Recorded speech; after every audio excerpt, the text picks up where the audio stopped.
business has been just 3 words: who, how, and its value. So we're gonna talk about first who are those gamers, and we will helping you go through the evolution of the Chinese game players. So we can see from the chart that if we're looking over the past 10 years, we can see that there's dramatically increase of the Chinese gamers for a very long time. So by the end of 2018, from the source of the Chinese Game Publishing Committee, and the total Chinese gamers population is 626 million, and it was almost 10 times as what it was in 2008. What does this 626 million means? I don't know if you know that the total population of the European is 740 million, and the total population of North America is 550 million. So it means the Chinese gamers has already surpassed the total population of the North America and almost reached 80% of the total population in the Europe. And this is not just finished. If we can see the internet users in China right now, and there's altogether 929 million of Chinese internet users, and the mobile user is 870 million, which means that the Chinese gamers has only 60% of the penetration of the altogether internet and mobile users. So it means that there's still quite a big demographic dividend waiting for us ahead to further explore. And so this is just the first, the Chinese gamers are not just increased in volume, but also they were going through the evolutions. For example, back to 1980s, and there's no internet in China right now. There's just console games. So the main target users of the console games are young male players. And then after that, in 1994, and when the computer and the PC games and internet has been introduced in China, and there were a lot more kids have been surfed online, and they have been sitting all the day in the internet cafeteria and playing games, watching videos. And but by that time, the target users still meant young players. And also, and until since 2008, when the mobile devices has been entered into our life, then the things has been developed. The things has been changed. The technology has bring us more options to all the audience. For example, in Android system, most of the mobile devices has in-app games or other apps has already been loaded in their mobile devices, which brings that the team of the total population of the Chinese gamers has been increased dramatically. It's no longer just the male players. There's female players, there's youth players, there's senior players.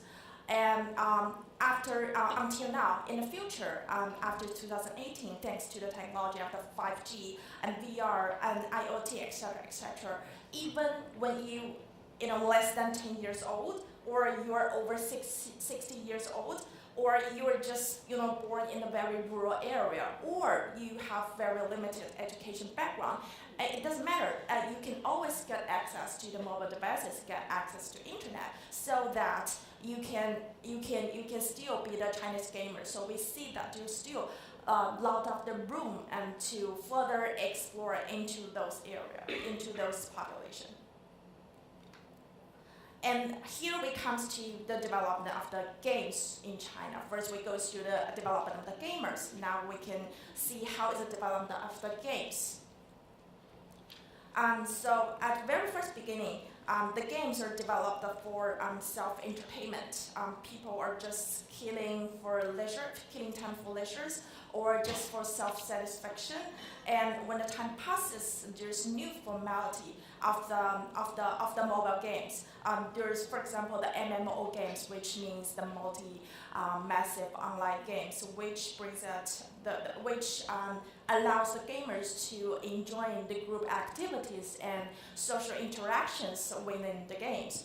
And after that, in the future, we believe that the concept could be extended to bring more functional games back to the scene. And the first step, so that's corresponded to develop the games with the develop the gamers. So as of the stage one, we believe that when gamers start to play games, they see this as an individual behavior.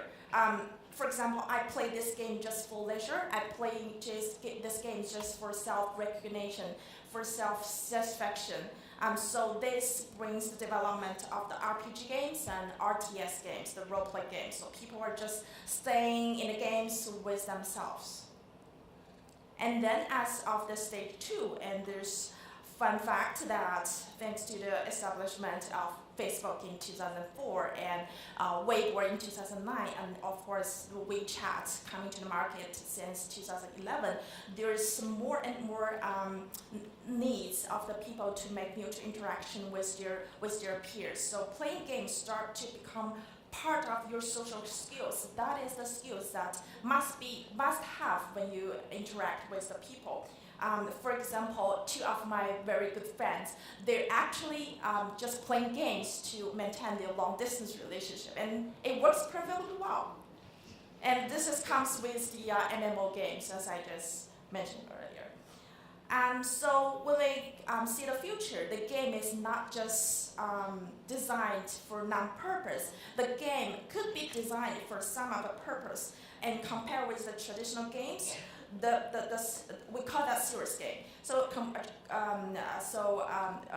with the traditional games, we see that the serious game is designed for solving specific social issues, social problems, and to counter difficult issues in different industries. So afterwards, for example, in the late of the 2010, and gradually we see that there's application enter into the field of education and medical science and industry manufacture and even the scientific research. And after that, when we expand more of our thinking, we see that the game will evolve to be in the real world, not just in the virtual world. For example, evolving the game elements and the game design techniques into the non-game context is what we call the gamification. And after that, there's even more wider thinking of how we use the game in our real life. For example, the credit points we use when we flight plan, and also the badges and the leaderboards. This is all being widely used in our daily life. This is called, or what we believe is the game thinking. We have goes through the development of the gamers, and we have goes through the development of the games. So how do we realize those values? How do we make the transition of the value between the two factors, between the two elements? So we believe that from our observation, there's 3 specific users' portraits. Let's go through one by one. This is very interesting. First, we talk about using time.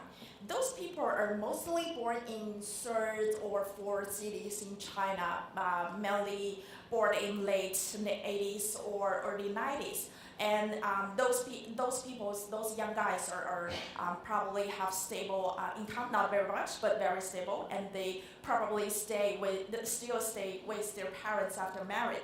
So they have a bunch of money to spend because they don't need to pay rent, and they have a lot of the time to spare because they have not errands to do after work. But getting off work early doesn't mean get on bed early, right? So what do they do after the work?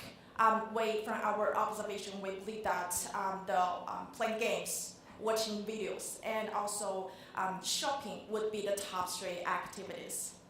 So as a gamer, as a game developer, we insert our SDK into the games for us to allow us to acquire information not only in the game apps, but also in the other apps that has been installed in the very same devices, so we can understand, for example, how much this guy have been used on this video apps, how much time he has been used on our gamings, and how much money he has been put in the shopping, and how much and what does those guys are put in their shopping cart.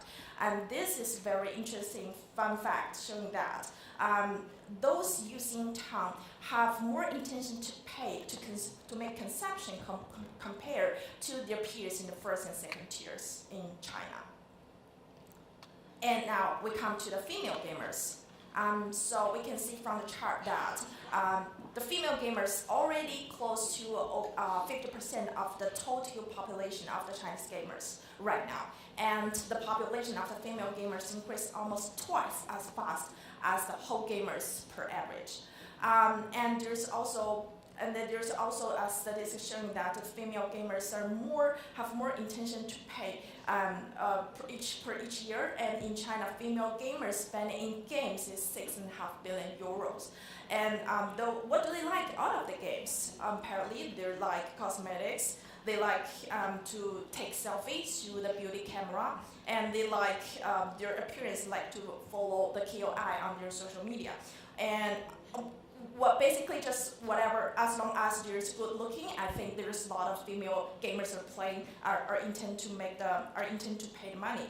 But unfortunately, there's fact in the gaming world that among all the top ranking games in China right now, most of the games are designed exclusively for men, not specific for women. So this is something that we see of future opportunity to further explore.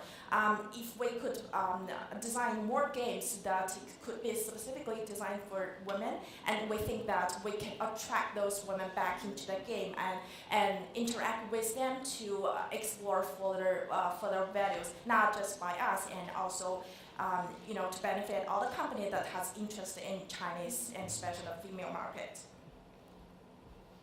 And this is the subculture we're talking about. So everybody knows ACGN? This is animation, comic, games, and novel. It means art 次元, 亚文化. So the subculture start to have a wide range of recognition in China. So they have lots of the specific characters. For example, one is that they have many loyal fans, and those loyal fans are willing to spend more time and more money on their culture, on the culture they like. Here the status: the 8.3% of the fans in the subculture and will spend over 660 euros per year, which means it is 1/4 of their yearly salary. And 11% of the users are super fans, and they intend to spend over 50% of their time to spare in the subculture. And subculture's opportunities is quite obvious as well, because subculture is not exclusive now only to the big cities, but we see a lot of the potentials in fifth and the fourth tiers of the cities in China. So we believe that the subculture still have the greatest potential here. And here we come to the trend in the gaming industry. What the gaming industry looks like in the next 3 to 4 years. So first of all, I trust if you have been familiar, and there's quite a news last year in China because of the gaming license issues.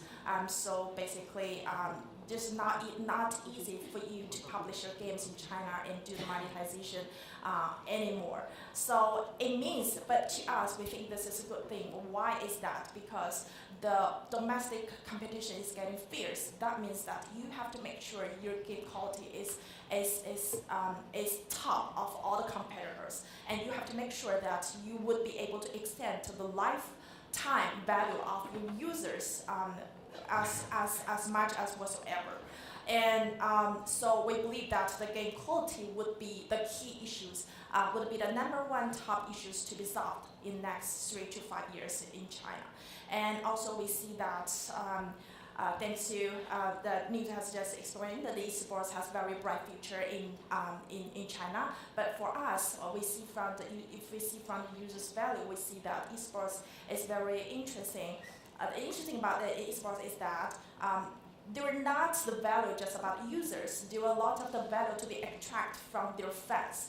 There's a bunch of people. I think 90% of the people in esports, they're not just playing games. They're basically 90% of the time just watching a video, watch the games. So those are not players. Those people are not gamers, but there's still values for us to further explore and to cooperate further to the external brands to further cooperate with. So here comes the IP value. There are some pictures, and this is the new IP that we just acquired from HBO last year, and I believe this is the first time that HBO has ever licensed the Game of Thrones IP to any of the gaming companies. So why is that? We believe that, to echo my point in the game quality, as I just mentioned earlier, IP is one of the most important approach for you to further make sure that your quality is better than your competitors. So I have a lot of very exciting videos, but I'm sorry that this is not be able to show today because we're still in the closing beta testing stage. But I have seen all the beta version of our games. This is quite exciting. So if anybody interested, we welcome you guys to make registration and then try out the games. And they will come together with the final season of Game of Thrones the second quarter. And this is another IP that was mentioned. This we called the Chinese Star Wars. We even got fans from the White House. So there's a lot of the news you can check on the internet saying that, Amazon was willing to pay $1 billion to acquire the IP from us. So basically, this is a sci-fi IP. We believe the sci-fi will be another hot area in the future because the consumption level has been upgraded and people are no longer just satisfied with the low quality of the products, just role-playing games or card games or casual games. They were more intent to play the hardcore games. So we believe that acquisition of this IP could helping us to further expand our user base in China. Okay, and this is to sum up. We still believe that, as a gaming company, a lot of the people would think that, you have a lot of the big data. True, we have, but we believe that this big data is not the code data. They were not just, the code numbers, just the installs, just the, the payment ratio, just the retention rate. No, they're real people. They have every behavior. They have every interaction with us in our games. And we truly hope that, in the future, those people are no longer just our users. They will be our fans. Will be our friends. So that we could, join hands together to either help you guys, or to bring value to our users in the future. So thank you very much. If you have any questions.